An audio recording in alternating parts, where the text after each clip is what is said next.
Apa maksud overfire tadi?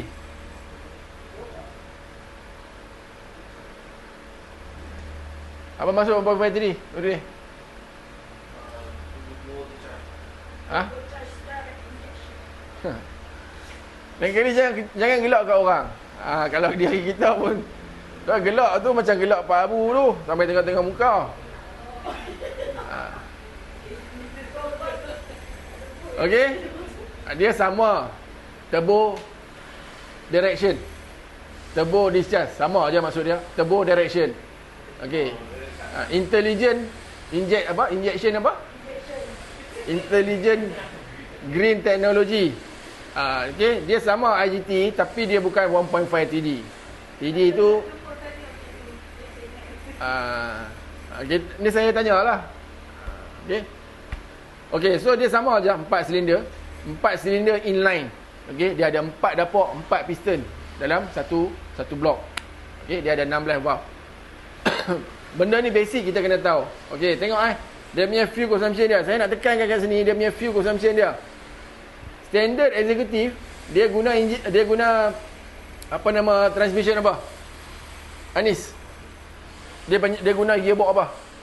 Standard dengan AZ. 480. Okey, kalau premium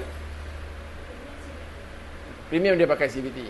Okey, so dekat sini dia letak 4.9 liter minyak. Kita isi 4.9 liter, okeylah. Kita kira 5.0 lah. Minyak sekarang ni ada budi subsidi. Kalau 5 liter berapa ringgit? 1 liter berapa? 1.9, 2 ringgit lah. 5 liter? 10 ringgit. Okey, kita isi 4.9 liter, 5 liter lah 0.1 je. 5 liter dia boleh pergi 100 km. 100 km dari sini pergi mana? 100 km dari sini pergi mana? KL? Tak apa, lebih kurang lah.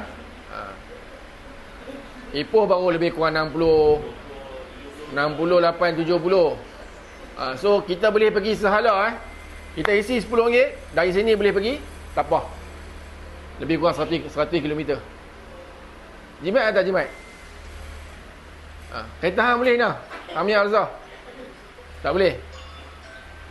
Honda Civic boleh. Honda Civic ni, Honda CR-V boleh. RM10 pergi tak apa.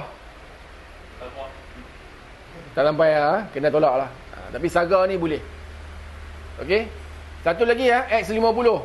X50 kami bawa masa konvoi hari tu memang jimat minyak. Okey. Dalam tank tu ada lebih kurang dalam, sebab dia 80% je benzin 80% je dia minyak tu, tak penuh pun, tak 100%. 80% duk ada